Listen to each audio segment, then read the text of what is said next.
Next question were यायचंय. Question number 5 काय सांगितलंय बघा.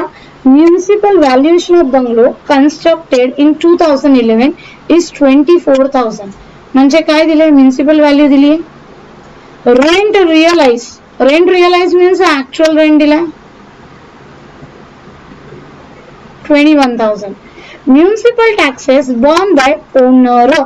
आपण आपला जर मी फॉर्मॅट दिला ना त्यामध्ये तुम्ही बघाल ना तर त्यात असं लिहिलंय मी फक्त बॉर्न बाय ओनरच हवाय. टेनंट बिनंट नाही पाहिजे. कळतंय.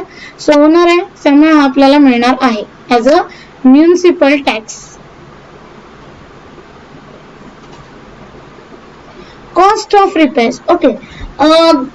जेव्हा हा टॅक्स बनला म्हणजे हाऊस प्रॉपर्टीचं कॅल्क्युलेशन होतं. प्रत्येक जण काय काय खूप सारे खर्च लावतात. म्हणजे रिपेअरचा कॉस्ट गेला, त्यानंतर अजून काही पाईपलाईन लावली, हे लावलं ते लावलं, असा सगळा खर्च लावतात. कन्स्ट्रक्शन केलं, हे केलं ते. तर हे सगळे खर्चासाठी ना गव्हर्नमेंट डायरेक्टली 31% फ्लॅट डिडक्शन देऊन ठेवलं. कळलं काय बोलते. गव्हर्नमेंट हे कोणाची झंझटमारी हे चिंडी काम आम्ही कुठे करत बसणार. त्यापेक्षा 30% तुम्हाला स्टँडर्ड डिडक्शन दिलं. सो बाकीचे काही खर्च असतील तर तुम्हाला ते मिळत नाही. म्हणजे कॉस्ट ऑफ रिपेअर नाही मिळणार, कलेक्शन चार्जेस नाही मिळणार, इन्शुरन्स प्रीमियम नाही मिळणार, ग्राउंड रेंट नाही मिळणार. कळतंय काय बोलते. म्हणजे अदर एक्सपेन्सेस तुम्हाला काहीच मिळत नाही. कळलं. आपला जो फॉर्मॅट सोडून बाकी काहीच नाही मिळत. त्यानंतर annual charges secured against the property तो पण नाही मिळणार. कुठलेच खर्च मिळत नाही.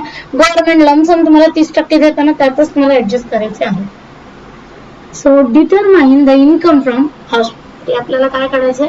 हाऊस प्रॉपर्टीचं इन्कम किती आहे. ठीक आहे. सो सगळ्यात पहिले name of assessee.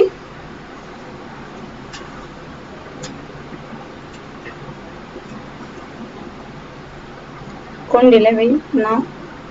Mister Parekh.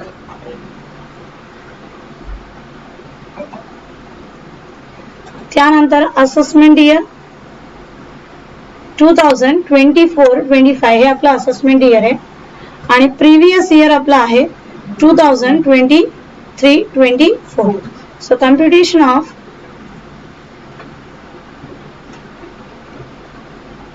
Income from house property.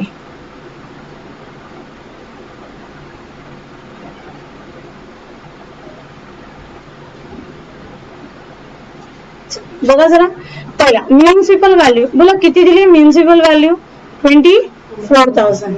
आणि त्यानंतर काय दिलंय. रेंट रिअलाइज म्हणजे ऍक्च्युअल रेंट डायरेक्टली दिलाय 21,000. मग फेअर रेंट काही दिलेलं नाही. So not applicable. ते डॅश टाकायचं नाही, 0 टाकायचं नाही. Not applicable. So whichever is higher म्हणजे 24,000. स्टँडर्ड रेंट पण दिलेला नाही. So not applicable. Whichever is lower म्हणजे किती येईल 24,000. म्हणजे या दोघांपैकी विच एव्हर इज हायर म्हणजे आपला जीएव्ही आहे. विच एव्हर इज हायर किती आहे 24,000. इथपर्यंत क्लिअर. त्यानंतर लेस. ओके. सो बघा जरा म्युनिसिपल व्हॅल्यू क्वेश्चन मध्ये बघा जरा. म्युनिसिपल व्हॅल्यू दिली आपल्याला. म्युनिसिपल टॅक्स किती 4,000.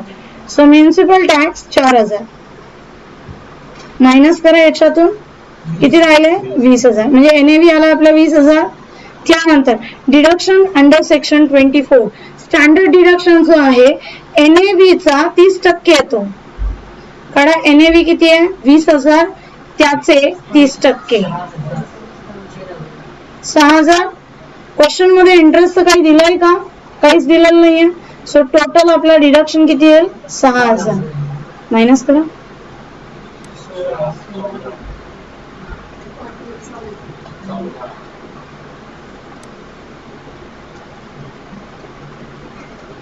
सो 14,000 आपलं काय आहे taxable income from house property. कळत आहे?